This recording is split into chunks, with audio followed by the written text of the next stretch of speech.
Hello everyone, welcome back to my YouTube channel.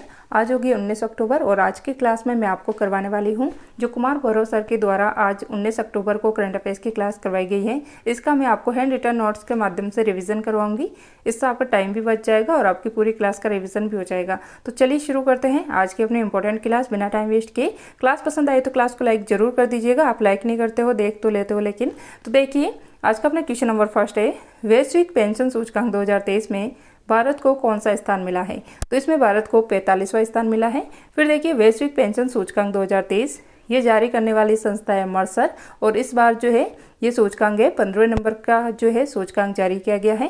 फिर देखिए top पे है इसके अंदर नीदरलैंड जिसे हॉलैंड भी कहा जाता है और बॉटम पे है अर्जेंटीना जिसकी रैंक है 47। टोटल 47 देश इसके अंदर शामिल हुए हैं और भारत की रैंक है 45।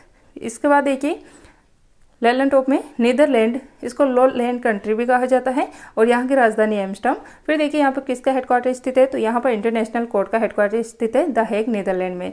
नेक्स्ट है अर्जेंटीना, तो यहाँ पर घास के मैदान को पंपास कहा जाता है। यहाँ की राजधानी है ब्यूनस आयर्स और मरुस्थल स्थित है पेटागोनिया मरुस्थल। इसके बाद देखिए वैश्विक नवाचार सूचकांक, इसमें भारत की रैंक है 40। ऊर्जा संक्रमण सूचकांक इसमें 67 है। वैश्विक शांति सूचकांक और खुशहाली सूचकांक इन दोनों के अंदर भारत की रैंक है 126 और ग्लोबल फायर पावर इंडेक्स इसमें भारत की रैंक है 4th।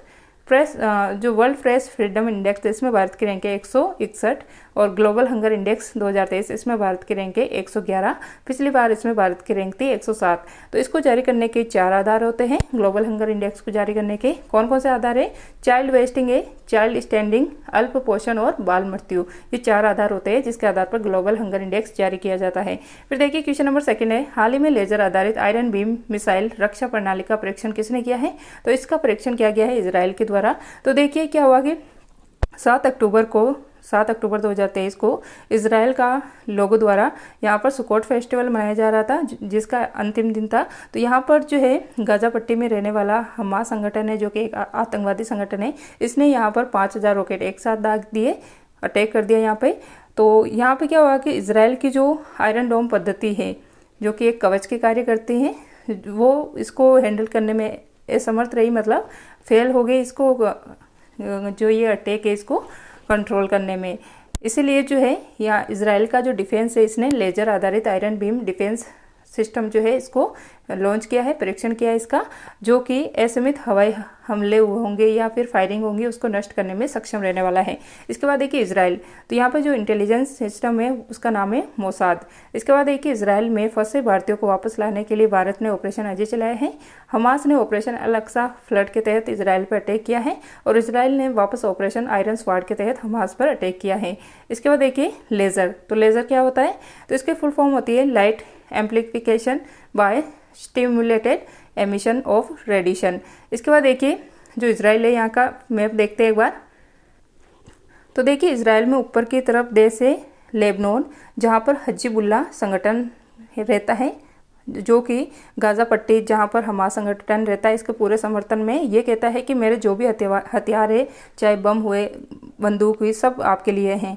और लेबनान की राजधानी क्या है, बेरूत है। इसके नीचे आते हैं तो यहाँ पे आता है गोलान हाइट्स जो कि पहले सीरिया का हिस्सा था, पहले सीरिया का मतलब हक था इस पे और अब ये इजराइल के हिस्से में है। इसके नीचे आता है गैलीली सागर। फिर आता है नेक्स्ट वेस्ट बैंक जो कि इजराइल में स्थित है, फिलीपींस का हिस्सा है यहाँ पे।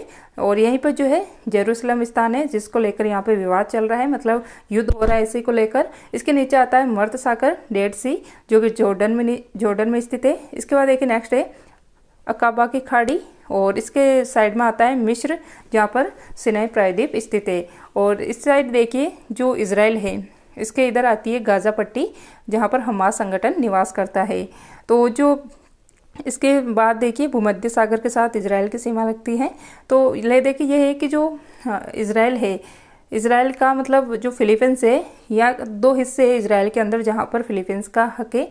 एक तो हो गया वेस्ट बैंक और एक हो गया गाजा पट्टी जहाँ पर हमास संगठन निवास करता है। इसके बाद देखिए नेक्स्ट क्वेश्चन है, क्वेश्चन नंबर 3 है, हाल ही में नासा ने किस क्षुद्र ग्रह के अध्ययन के लिए अंतरिक्ष यान लॉन्च किया है। तो ये लॉन्च किया गया है साइकी क्षुद्र ग्रह की स्टडी के लिए। तो देखिए यूएसए की स्पेस एजेंसी है नासा, जिसका हेडक्वार्टर फ्लोरिडा यूएसए के अंदर स्थित है। तो इसके द्वारा फाल्कन हेवी रॉकेट के द्वारा फाल्कन हेवी रॉकेट लॉन्च किया गया है। किसके लिए? तो जो साइकी क्षुद्र ग्रह है इसके स्टडी करने के लिए। और जो साइकी है इसका अर्थ होता है आत्मा की देवी। तो ये जो मिशन है ये 2029 तक पहुंचने वाला है। इसके बाद देखिए जो ये साइकी क्षुद्र ग्रह हैं इसकी खोज की गई थी 1862 में। और ये धातु समृद्ध क्षुद्र ग्रह हैं, यहाँ पे धातुएं पाई जाती हैं, लोहा, निकेल, गोल्ड, ये सारी चीज़ें यहाँ पे पाई जाती है। इसीलिए इसकी स्टडी के लिए ये मिशन लॉन्च किया गया है। ललन टॉप में देखिए नासा ने ट्रोजन उपग्रह जो कि बृहस्पति का उपग्रह है इसके लिए लूसी मिशन लॉन्च किया है। नेक्स्ट है आर्टेमिस मिशन जो कि नासा के द्वारा लॉन्च किया गया है मनुष्य को चांद पर उतारने के लिए। और इसी के तहत जो है फर्स्ट महिला अंतरिक्ष यात्री जो है क्रिस्टीना कोच ये जाने वाली है। नेक्स्ट है तो देखिए सन, सबसे पहले सन के सबसे नज़दीक सूर्य जो ग्रह है वो कौन सा है? तो वो है बुध। इसके बाद आता है शुक्र, फिर पृथ्वी, फिर मंगल, फिर आता है बृहस्पति। तो बृहस्पति और मंगल इन दो ग्रहों के मध्य क्षुद्र ग्रह बेल्ट पाई जाती है, एस्ट्रॉइड बेल्ट। और इसके बाद आता है शनि जिसको रिंग प्लैनेट कहा जाता है। फिर आता है अरुण और वरुण। तो जो इसके इधर देखिए एस्ट्रॉइड बेल्ट जो है इसके लेफ्ट साइड में जो उपग्रह हैं, जो ग्रह हैं उनको कहा जाता है आंतरिक ग्रह। और जो राइट साइड में है इस साइड में ये बृहस्पति, शनि, अरुण, वरुण ये इनको कहा जाता है बाह्य ग्रह। तो आंतरिक ग्रह में आ जाता है बुध, शुक्र, पृथ्वी, मंगल। और इसी के साथ देखिए जो शुक्र है इसको सबसे गर्म ग्रह भी कहा जाता है और इसको ही भोज का सारा और मतलब भोर का सारा और शाम का तारा जो बोलते हैं इवनिंग स्टार और मॉर्निंग स्टार, वो इसी को कहा जाता है। इसके बाद देखिए कौन से ग्रह बाकी ग्रहों के विपरीत ग्रह सूर्य का चक्कर लगाते हैं? तो शुक्र ग्रह है ये। फिर देखिए लूना 25 ये रूस का चंद्र मिशन था जो कि असफल हो गया, चांद के साउथ पोल पर लैंडिंग करने वाला था। इसके बाद देखिए नेक्स्ट है लूपेक्स। तो इसके फुल फॉर्म होती है lunar polar exploration satellite mission, जो कि चांद के ध्रुवों का अध्ययन करने के लिए लॉन्च किया गया है इसरो और जाक्सा के द्वारा, जो कि जापान की स्पेस एजेंसी। इसरो अपने भारत की है और जाक्सा जापान की है, इन दोनों के द्वारा मिलकर इसको लॉन्च किया गया है। फिर देखिए चंद्रयान 3 ये 14 जुलाई 2023 को लॉन्च किया गया है LVM M4 रॉकेट के द्वारा। फिर देखिए 23 अगस्त 2023 को ये चांद के साउथ पोल पर इसने लैंडिंग की थी और जहाँ पर लैंडिंग की उस पॉइंट को शिव शक्ति पॉइंट नाम दिया गया है। और 23 अगस्त को ही राष्ट्रीय अंतरिक्ष दिवस मनाया जाएगा। देखिए अब क्वेश्चन नंबर 4 है, हाल ही में इक्वाडोर के इतिहास में सबसे कम उम्र के राष्ट्रपति कौन बने हैं? तो ये बने हैं डेनियल नोबोआ। तो देखिए डेनियल नोबोआ, इनके पिताजी पहले 5 बार हारे इसके अंदर चुनाव में। और डेनियल नोबोआ ये इनकी उम्र है 35 वर्ष और ये इक्वाडोर के सबसे युवा राष्ट्रपति बने हैं। इन्होंने फोकस किया है रोजगार और अपराध पे। इसके बाद देखिए किसके स्थान पर राष्ट्रपति बने हैं? तो गुइलेमो के स्थान पे। नेक्स्ट है ललन टॉप में देखिए इक्वाडोर, यहाँ की राजधानी है क्वेटो। यहाँ पे ज्वालामुखी कौन कौन से है? तो माउंट कोटोपेक्सी जो कि विश्व का सबसे सक्रिय ज्वालामुखी है और माउंट चिम्बरजो, ये दोनों ज्वालामुखी इक्वाडोर में स्थित है। फिर देखिए भूमध्य रेखा जो है इक्वाडोर के बीच से गुजरती है, इसीलिए इसको इक्वाडोर कहा जाता है। मतलब जो भूमध्य रेखा इक्विलेटर ये इसके बीच से गुजरती है। फिर देखिए द्वीप समूह कौन कौन से यहाँ पे? गैलोपागोस द्वीप है जो कि प्रशांत महासागर और इक्वाडोर को आपस में जोड़ता है। इसके बाद देखिए पर्वत श्रृंखला कौन सी है? यहाँ पे एंडीज पर्वतमाला है जिसके हाईएस्ट पिक है माउंट एकांगुआ। नेक्स्ट है क्वेश्चन नंबर 5, हाल ही में पीएम मोदी ने इसरो को कब तक एक स्वदेशी अंतरिक्ष स्टेशन स्थापित करने का लक्ष्य दिया है? तो ये दिया है वर्ष 2035 तक। तो देखिए पीएम मोदी ने अभी 2 टारगेट दिए हैं इसरो को, जो कि भारत की स्पेस एजेंसी है। तो देखिए एक तो है स्वदेशी स्टेशन, जो स्वदेशी अंतरिक्ष स्टेशन है ये स्थापित करना 2035 तक, और एक है मानव अंतरिक्ष मिशन, चांद पर मनुष्य को भेजना। ये दोनों जो है टारगेट, इसको तो पूरा करना है 2040 तक, और स्वदेशी अंतरिक्ष स्टेशन ये बनाने का टारगेट दिया है 2035 तक।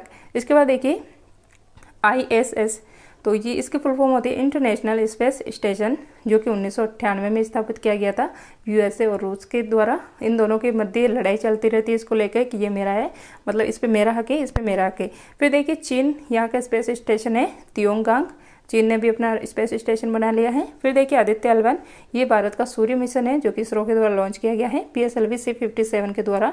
ये पृथ्वी से 15 लाख किलोमीटर की दूरी पे जो है L1 पॉइंट स्थित है, वहाँ पर स्थापित होने वाला है। 125 दिन इसको लगने वाले हैं। तो क्या है कि जो सूर्य और पृथ्वी इनके मध्य ऐसी 5 कक्षाएं हैं L1, L2, L3, L4 L5। 5 point ऐसे मतलब L1 कक्षा वहाँ पे जहाँ पे मतलब जो पृथ्वी और सूर्य इनका ग्रेविटेशनल फोर्स बराबर हो जाता है, उस जगह ये 5 कक्षाएं पाई जाती है। इसके बाद देखिए इसरो की स्थापना हुई थी 15 अगस्त 1969 को। हेडक्वार्टर है बेंगलुरु के अंदर और इसके हेड है अभी एस सोमनाथ। इसके बाद देखिए स्पेस जो अंतरिक्ष मिशन है ये गगनयान है भारत का, और समुद्रयान मिशन है वो है विकल, मतलब समुद्रयान मिशन का विकल कौन सा है, मत्स्य 6000, जिसको लॉन्च किया गया है पृथ्वी विज्ञान मंत्रालय के द्वारा। क्वेश्चन नंबर 6 है एविएशन एनालिटिक्स फर्म सीरियम की वैश्विक ऑन टाइम प्रदर्शन रैंकिंग में कौन सा अंतर्राष्ट्रीय हवाई अड्डा शीर्ष पर है। तो इसके अंदर केम्पगोड़ा एयरपोर्ट जो है टॉप पे है।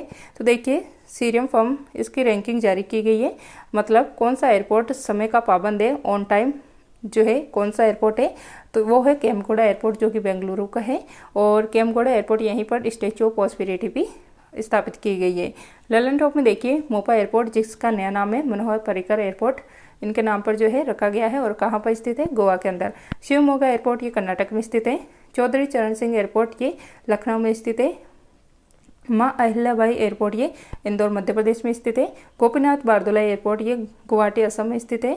और भगत सिंह एयरपोर्ट जो कि चंडीगढ़ एयरपोर्ट का नया नाम है। इसके बाद देखिए क्वेश्चन नंबर 7 है प्रधानमंत्री देश की पहली क्षेत्रीय रैपिड रेल रैपिड एक्स का उद्घाटन कहाँ करेंगे। तो इसका उद्घाटन किया जाएगा उत्तर प्रदेश के गाजियाबाद जिले के साहिबाबाद स्थान पे। तो देखिए रैपिड एक्स ट्रेन इसका उद्घाटन 20 अक्टूबर 2023 को पीएम नरेंद्र मोदी के द्वारा किया जाएगा। इसकी स्पीड होने वाली है 180 किलोमीटर प्रति आवर जो इसकी स्पीड होने वाली है। और ये किसका हिस्सा है, तो ये RRTS जो रीजनल रैपिड ट्रांजिट सिस्टम है इसका हिस्सा है ये, जो कि 82 किलोमीटर लंबा है। दिल्ली गाजियाबाद मेरठ के बीच ये है। तो देखिए इसी पर जो है ये ट्रेन चलेगी। तो देखिए ये रैपिड ट्रेन इसी पे चलने वाली है। तो और इसका जो एक खंड है 17 किलोमीटर लंबा, इसका शुभारंभ किया जाएगा। इतना ये बनकर तैयार हो गया है। 20 अक्टूबर को कल इसका उद्घाटन किया जाएगा, मतलब शुभारंभ किया जाएगा गाजियाबाद उत्तर प्रदेश में पीएम नरेंद्र मोदी के द्वारा। और गाजियाबाद उत्तर प्रदेश के गाजियाबाद के किस स्थान पर, तो साहिबाबाद के अंदर, जो कि ये कहाँ से कहाँ तक है, साहिबाबाद से दुआई के मध्य ये 17 किलोमीटर का ये खंड है। इसके बाद देखिए ललन टॉप में देश की पहली ट्रेन ये डलहौजी के द्वारा चलाई गई थी 1853 में मुंबई से ठाणे के मध्य। इसके बाद देखिए मतलब डलहौजी थे उस समय। इसके बाद देखिए पहली वंदे भारत ट्रेन T18 ये दिल्ली से वाराणसी के मध्य चली थी। इसका निर्माण चेन्नई इंटीग्रल कोच फैक्ट्री के द्वारा किया गया है। फिर देखिए रॉबर्टसन आयोग, इसके द्वारा रेलवे बोर्ड का गठन किया गया है। अभी वर्तमान में रेलवे बोर्ड का हेड कौन है, तो जया वर्मा है। फिर देखिए विवेक देवरोय समिति जो कि 2017 है, 17 वाली है, इसके द्वारा रेल बजट को आम बजट में वापस विलय किया है। और अलग कब हुआ था, तो एकवर्थ कमीशन के द्वारा 1924 में। इसके बाद देखिए क्वेश्चन नंबर 8 है हाल ही में काटी बिहू 2023 त्यौहार कहाँ मनाया गया है, तो ये मनाया गया है असम के अंदर। तो देखिए बिहू ये असम का फेस्टिवल है। ये 3 प्रकार का होता है, एक होता है माघ बिहू, एक होता है रंगोली बिहू और एक होता है कटी बिहू, जिसको कोगाली बिहू भी कहा जाता है। तो माघ बिहू ये जनवरी फरवरी में मनाया जाता है, रंगोली बिहू अप्रैल के अंत में मनाया जाता है, और कटी बिहू या कोगाली बिहू जो है ये अक्टूबर में मनाया गया है। ये जो है नई फसल के शुभारंभ के लिए मनाया जाता है। जो चावल है इसकी नई फसल के शुभारंभ के लिए इसका मनाया जाता है। इसमें आकाश बत्ती लगाई जाती है। और अभी जो है काटी मास चल रहा है, इसलिए इसका अभी जो है इसको मनाया जाता है। ललन टॉप में देखिए पहला सिंथन स्नो फेस्टिवल 2023 ये जम्मू कश्मीर में मनाया गया है। पूर्णतः महिलाओं को समर्पित त्यौहार अट्टुकल पोंगल ये केरल में मनाया जाता है, जबकि पोंगल जो है तमिलनाडु में मनाया जाता है। बूमचू फेस्टिवल ये सिक्किम का है और लोसांग फेस्टिवल ये भी सिक्किम का है। नेक्स्ट है फूलदेई फेस्टिवल ये उत्तराखंड में मनाया जाता है। तो देखिए एशिया का सबसे बड़ा बहुसांस्कृतिक महोत्सव काला घोड़ा कला महोत्सव ये मुंबई में मनाया जाता है। क्वेश्चन नंबर 9 है हाल ही में प्यूमा इंडिया का नया ब्रांड एम्बेसडर किसे नियुक्त किया गया है, तो ये बने हैं मोहम्मद शमी जो कि फास्ट बॉलर हैं। फिर देखिए ललन टॉप में ICC वर्ल्ड कप 2023 का ब्रांड एम्बेसडर शाहरुख खान है, जबकि जो ग्लोबल एम्बेसडर है वो है वैश्विक एम्बेसडर सचिन तेंदुलकर। महाराष्ट्र सरकार ने फर्स्ट स्माइल एम्बेसडर ये सचिन तेंदुलकर को बनाया है। कॉफी सम्मेलन का ब्रांड एम्बेसडर रोहन बोपन्ना को बनाया गया है। और कॉफी सम्मेलन के 5वें संस्करण जो 5वें क्रम का आयोजन है ये बेंगलुरु भारत के अंदर होने वाला है, जो कि फर्स्ट बार होगा। फिर देखिए क्वेश्चन नंबर 10 है हाल ही में स्कूली बच्चों के ऑनलाइन शिक्षा ऐप जय गुरुजी ऐप को किसने लॉन्च किया है, तो ये लॉन्च किया गया है झारखंड के द्वारा। तो देखिए जय गुरुजी ऐप इसको स्टार्ट किया गया है झारखंड के द्वारा। ये ऑनलाइन एजुकेशन ऐप है, एजुकेशन से संबंधित है। इसमें क्या होगा कि जो स्कूल के बच्चे हैं फर्स्ट क्लास से 12th क्लास के, उनको यहाँ पर ई नोट्स मिलने वाले हैं, ऑनलाइन क्लासें यहाँ पे मिलने वाली है, और साथ ही में जो ऑनलाइन टेस्ट होगा स्टेट वाइज, उसमें स्टेट वाइज इसके अंदर रैंक भी जारी की जाएगी। फिर देखिए झारखंड इसकी स्थापना हुई थी सन 2000 में, बिहार से अलग होकर ये अलग राज्य बना था, नया राज्य। फिर देखिए सरहुल फेस्टिवल ये झारखंड में मनाया जाता है। पार्श्वनाथ पहाड़ी जिसे समेत शिखर भी कहा जाता है, ये झारखंड में स्थित है। फिर देखिए क्वेश्चन नंबर 11 है, विदेश मंत्री जो कि एस जयशंकर हैं, इन्होंने वियतनाम के हो ची मिन शहर में महात्मा गांधी की प्रतिमा का किया अनावरण। तो ये थी आज की अपनी क्लास। आई होप आपको ये क्लास पसंद आई होंगी। क्लास अच्छी लगी हो तो ज़्यादा से ज़्यादा लाइक ज़रूर कर दीजिएगा। तो मिलते हैं नेक्स्ट क्लास में। क्लास देखने के लिए थैंक यू।